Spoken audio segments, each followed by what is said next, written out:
न केवल जनजाति साहूकारों, हाकिमों, महाजनों के ऋणग्रस्तता का शिकार हुआ, न केवल आर्थिक शोषण हुआ, बल्कि क्या हुआ कि जनजाति समुदाय जो झारखंड राज्य में या फिर छोटा नागपुर के पठार में जो जनजाति रहते थे, जो अंग्रेजों से पूर्व रहते थे, तो वो कहीं ना कहीं स्वयं शासन करते थे, उनकी और अपनी संपत्ति के स्वयं मालिक थे।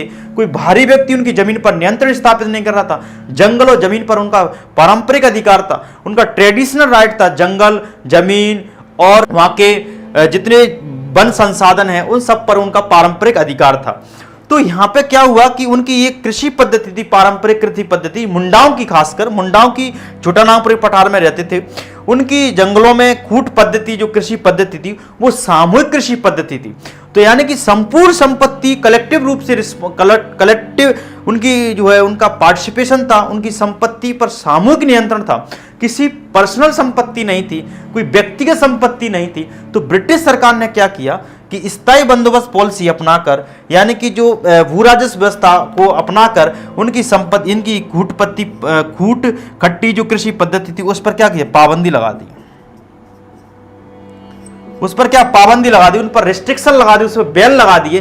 तो कहीं ना कहीं अब वो खेती जो उनकी जो कृषि थी, यानी कि जो उनके कृषि अधिकार था, अमुक स्वामित्व पर आधारित थी, वो कृषि पर प्रतिबंध होने से क्या हुआ कि उनकी कृषि अब व्यक्तिगत संपत्ति पर, यानी कि निजी स्वामित्व पर, यानी कि व्यक्तिगत संपत्ति पर तब्दील हो गई, क्योंकि उनकी संपत्ति पर बाहरी व्यक्तियों का नियंत्रण स्थापित हो गया। क्योंकि पहले तो वो संपत्ति के स्वयं मालिक थे, अब उनकी संपत्ति पर दिक्कू जमींदार, यानी कि बाहर से आने वाले जमींदारों, यानी कि ब्रिटिश सरकार के द्वारा बनाए गए लोगों का शासन स्थापित हो गया। उनकी वो संपत्ति के मालिक हो गए, क्योंकि ब्रिटिश सरकार उनसे कर लेना चाहती थी, टैक्स लेना चाहती थी। उन पर जो प्रतिबंध लगाए खूटकट्टी पद्धति पर, उसका विरोध किया, इसलिए कहीं ना कहीं प्रतिक्रिया के रूप में रिवोल्ट किया। इसलिए वो छोटा नागपुर के पठार में कहीं ना कहीं मुंडाओं के बीच जो असंतोष की भावना जागृत हुई, वो खूटकट्टी पद्धति पर प्रतिबंध लगा। ये भी कहीं ना कहीं मुंडा जनजातियों के जो विद्रोह हुआ उसका एक प्रमुख कारण माना जाता है। फिर एजुकेशन पॉलिसी के अंतर्गत देखा जाए तो ब्रिटिश पार्लियामेंट ने 1813 का एक चार्टर एक्ट पारित किया, जो भारत में ईस्ट इंडिया कंपनी इस समय लागू किया गया। तो इसमें क्या किया गया कि जो भारत में कंपनी से कहा गया, ईस्ट इंडिया कंपनी से कहा गया कि भारत में कि वो 1 लाख रुपए भारत में शिक्षा के प्रसार के लिए करेगी, यानी कि एजुकेशन पर खर्च करेगी, शिक्षा के प्रचार प्रसार के लिए, यानी कि भारतीय लोगों को शिक्षित करने के लिए 1 लाख रुपए जो है शिक्षा पर खर्च करेगी प्रत्येक वर्ष। एनुअल जो है ईस्ट इंडिया कंपनी जो है, ये इस चार्टर एक्ट में ये प्रोविजंस किया गया था, ये प्रोविजंस किया, प्रावधान किया कि ईस्ट इंडिया कंपनी जो है शिक्षा पर जो है 1 लाख रुपए प्रति वर्ष खर्च करेगी। और दूसरा प्रावधान ये था कि भारत में ईसाई मिशनरी थे, उन्हें भारत में धर्म का प्रचार करने का अधिकार मिल गया, धर्म का प्रचार प्रसार करने का उनको लीगल राइट मिल गया। अब भारत में ईसाई मिशनरी यूरोप से आकर भारत में बड़े स्तर पर न केवल अपने धर्म का परिवर्तन करेंगे, और बल्कि स्तर पर अपने शैक्षणिक संस्थान खोलेंगे, धार्मिक शैक्षणिक संस्थान खोलकर लोग अपने धर्म का प्रचार, न केवल धर्म का प्रचार प्रसार करेंगे, बल्कि बड़े स्तर पर धर्मांतरण करेंगे भारतीय लोगों का। और उस किया उन्होंने जनजाति लोगों का, जैसे मुंडा जनजाति, ना केवल मुंडा जनजाति, बहुत सी जनजातियों को ईसाई धर्म में कन्वर्ट किया। यहाँ तक कि बिरसा मुंडा जी को भी कहीं ना कहीं धर्म परिवर्तन, जब स्कूल में जर्मन जो मिशनरी जो स्कूल था, उसमें जब स्कूल में वो दाखिला लिया, तो उनको भी कहीं ना कहीं अपना धर्म परिवर्तन किया, और धर्म परिवर्तन करके उनका नाम जो है नाम डेविड पड़ा, क्योंकि उन्होंने अपने धर्म को छोड़कर, हिंदू धर्म को छोड़कर उनको क्रिश्चियन धर्म अपनाना पड़ा, इसलिए उनका नाम डेविड रखा, और डेविड के नाम से उनका स्कूल में एडमिशन रखा। इसलिए कहीं ना कहीं उन्होंने बड़े स्तर पर धर्म परिवर्तन का जो है अपना काम किया ईसाई मिशनरियों ने।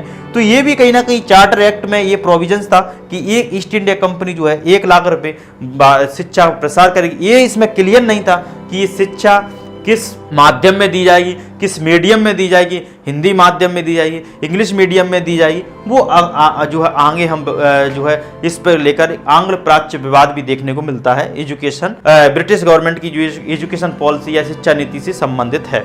जैसे मैकाले की उसमें जीत हुई कि हमको जो है अंग्रेजी माध्यम में शिक्षा देनी है और हम चाहते हैं, हम ऐसे भारत में अंग्रेजी शिक्षा को डेवलप करना चाहते हैं कि भारतीय लोग रंग और खून से तो भारतीय हो लेकिन विचारों से पक्का एक वफादार अंग्रेज होना चाहिए, यानी कि ऐसा होना चाहिए जो अंग्रेजों के प्रति वफादार हो। तो हम ऐसी शिक्षा प्रणाली का मैकाले के द्वारा जो है प्रसार किया गया, वो बात की बात है। लेकिन उन्होंने 1800 चार्टर के एक्ट के अंदर ये प्रोविजंस था। दूसरा प्रोविजंस था कि ईसाई मिशनरियों को भारत में धर्म का प्रचार प्रसार करने का उनको लीगल राइट मिल गया। अब यूरोप से आकर, इंग्लैंड से आकर, लंदन से आकर कोई भी मिशनरी भारत में जो अपने धर्म का प्रचार कर सकती है, तो भी कहीं ना कहीं स्त्री जनजातियों का अस्मिता पर, उनके अस्तित्व पर खतरा पड़ा, उनकी धार्मिक भावना बढ़ी। से पहले ही बताया मैंने कि बिरसा मुंडा जब स्कूल में एक ईसाई जर्मन जो है मिशन स्कूल में एडमिशन लेने गए तो उनको धर्म परिवर्तन करने के लिए बाध्य किया। उनसे कहा कि आप जब तक आप धर्म परिवर्तन नहीं करेंगे तब तक आपको इस स्कूल में एडमिशन नहीं मिलेगा। इसलिए अपना धर्म परिवर्तन किया बिरसा मुंडा जी ने और उनको डेविड नाम से एडमिशन लिया। लेकिन 2-3 साल के अंदर ही उन्होंने स्कूल को छोड़ दिया। वो समझ चुके थे, ब्रिटिश गवर्नमेंट की संपूर्ण औपनिवेशिक नीतियों को समझ चुके थे कि ये हमारे हित में नहीं है, ये अपने औपनिवेशिक हित पूरा करना चाहते हैं, क्योंकि ये हम सब लोगों को धर्म परिवर्तन करने के लिए बाध्य कर रहे हैं और अपने औपनिवेशिक पूरी करना चाहते हैं। इसलिए उन्होंने स्कूल से 2-3 साल के अंदर स्कूल को छोड़ दिया। स्कूल से फिर उन्होंने कहीं ना कहीं इस तरीके से ब्रिटिश गवर्नमेंट के खिलाफ एक विद्रोह करना शुरू कर दिया। इसलिए हम क्यों समझ रहे थे ये चीज़ें, क्योंकि ये सब चीज़ें, ये कारण जैसे 1875 का फॉरेस्ट एक्ट है, भू राजस्व व्यवस्था है, सोशियो कल्चरल पॉलिसी के अंदर एजुकेशन पॉलिसी है, जैसे 1813 चार्टर एक्ट, इस सब पॉलिसियों ने इस तरीके से भारतीय लोगों में असंतोष की भावना को जागृत किया।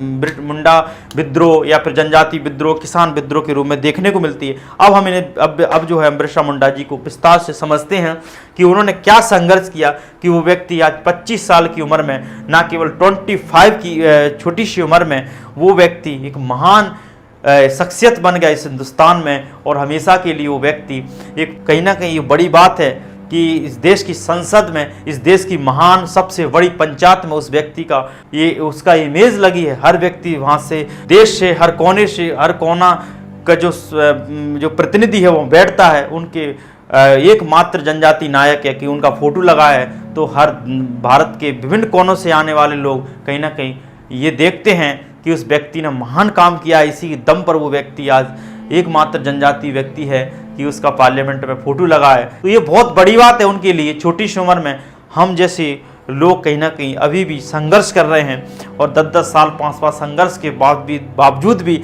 हम वो उपलब्धि हासिल नहीं कर पाते हैं जो बिरसा मुंडा जी ने अपने जीवन में छोटी सी उम्र में कहीं ना कहीं वो उपलब्धि हासिल की। इसी की दम पर उस व्यक्ति के नाम पर एयरपोर्ट हैं, स्टेडियम हैं, सिटीज हैं, कॉलोनीज हैं, उसके नाम से कहीं ना कहीं नाम पर रखी गई हैं, उनका नामकरण किया है। कहीं ना कहीं उस व्यक्ति का कुछ संघर्ष है। अब उनके हम संघर्ष और उनकी कार्य पद्धति को समझने का प्रयास करते हैं कि कैसे उस व्यक्ति ने कि अपनी पॉलिसी के माध्यम से, अपनी संघर्ष पद्धति के माध्यम से जो स्ट्रगल के अंतर्गत अपने जो ईस्ट इंडिया कंपनी के अंग्रेजों के खिलाफ जो संघर्ष किया उस और अपने विचारों के माध्यम से उसने वो जो संघर्ष किया उसमें कहीं ना कहीं ब्रिटिश अंग्रेजों की नाक में दम करके रखा और उनको जो है उनको परेशान किया और अपने जंगल जमीन के अधिकार से समझौता नहीं किया। और उनका उद्देश्य क्या थे, उनके एम क्या थे, ये भी हम समझने का प्रयास करते हैं कि बिरसा मुंडा जी का उद्देश्य क्या था।